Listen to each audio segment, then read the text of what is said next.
Welcome to आरपीज world. मेरी आवाज सुनो। दोस्तों, देवानंद रोमांटिक एक अलग अंदाज रखने वाले वो एक्टर अपने जमाने के फैशन आइकॉन भी थे। दोस्तों, आपको तो पता ही है कि देवानंद काला कोट पहनते थे। व्हाइट शर्ट और ब्लैक कोट को देवानंद ने इतना पॉपुलर कर दिया कि लोग उन्हें कॉपी करने लगे। और तो और वो दौर भी आया जब देवानंद पर पब्लिक प्लेस में काला कोट पहनने पर पाबंदी लग गई थी। बतौर एक्टर देवानंद साहब का इतना क्रेज, इतनी पॉपुलैरिटी के चलते उन्हें काला कोट पहनने पर बैन का सामना करना पड़ा। ऐसा क्यों हुआ, आगे बताते हैं। हिंदी सिनेमा में तकरीबन 6 दशक तक दर्शकों पर अपना जादू चलाने वाले, अपने हुनर, अपनी अदायगी, अपनी स्टाइल, रोमांटिसिज्म का जादू बिखेरने वाले देवानंद जब एक्टर बनने के लिए मुंबई पहुंचे तो उनके पास मात्र 30 ही रुपए थे। दोस्तों, मीडिया रिपोर्ट्स के मुताबिक अपने दौर के सबसे सफल एक्टर पर लड़कियां जान छिड़कती थीं। उनके लिए इतनी दीवानगी थी कि लड़कियां देवानंद के प्यार में पागल थीं। यहाँ तक कि देवानंद को काला कोट पहने देखकर लड़कियां छत से कूदने को तैयार थीं। यही वजह रही कि कोर्ट ने उनके काले कोट को पहनकर घूमने पर पाबंदी लगा दी। ऐसा शायद ही कोई एक्टर रहा हो जिसके लिए इस हद तक दीवानगी को रोकने के लिए कोर्ट को हस्तक्षेप करना पड़ा।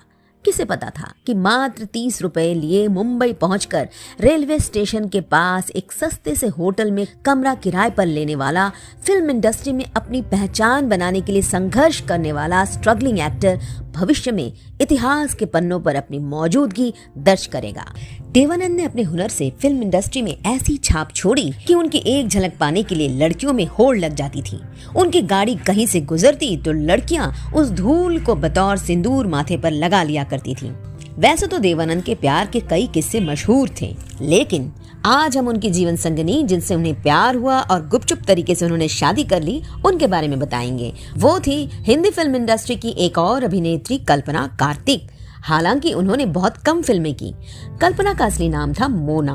कल्पना ने शिमला से पढ़ाई की थी और मिस शिमला ब्यूटी कॉन्टेस्ट का खिताब जीता था।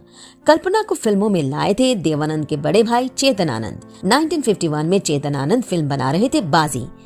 कल्पना को लीड एक्ट्रेस के तौर पर इस फिल्म में साइन किया गया। बाजी के बाद 4 और फिल्में बनी। 1952 आंधिया, 1954 हाउस नंबर 44, 1954 में ही टैक्सी ड्राइवर और 9-2-11 1957 में। इन सभी फिल्मों में कल्पना के हीरो थे देवानंद। रियल लाइफ हीरो ही उनके रियल लाइफ हीरो कैसे बन गए, वो किस्सा भी काफी दिलचस्प है। कल्पना पर देवानंद का तब दिल आया जब एक और मशहूर एक्ट्रेस सुरैया से ब्रेकअप हो गया था देवानंद का। अलग अलग धर्म के कारण देवानंद सुरैया का प्यार परवान नहीं चढ़ सका। सुरैया ने परिवार के दबाव में हार मान ली और ताउम्र शादी नहीं की। इधर सुरैया से ब्रेकअप के बाद देवानंद टूट गए थे। उन्होंने एक इंटरव्यू के दौरान कहा था, अगर मैं उसका हो जाता तो मेरी जिंदगी कुछ और होती। अगर मैं उससे शादी कर पाता तो शायद मैं वह देवानंद नहीं होता जो आज मैं हूँ। हुआ यूं कि 1954 में फिल्म टैक्सी ड्राइवर की शूटिंग चल रही थी। देवानंद और कल्पना दोनों ही फिल्म की शूटिंग कर रहे थे और इसी शूटिंग के दौरान दोनों में प्यार हो गया और एक दिन लंच ब्रेक में ही गुपचुप तरीके से शादी कर ली देवानंद और कल्पना ने, और ताउम्र साथ रहे। दोस्तों, आप क्या कहेंगे इस लव स्टोरी के बारे में? और देवानंद का जो क्रेज, जो पॉपुलैरिटी और जो हुनर, जो अदायगी थी, उसके बारे में आपका क्या कहना है, जरूर कमेंट करके बताइएगा। शुक्रिया दोस्तों, आरपीज वर्ल्ड मेरी आवाज सुनो को सुनने के लिए। और हाँ, जाते जाते सब्सक्राइब करने के साथ साथ ऑल नोटिफिकेशन के लिए बेल आइकन दबाना ना भूलें। और पसंद आए तो शेयर करने के साथ साथ कमेंट भी कीजिए।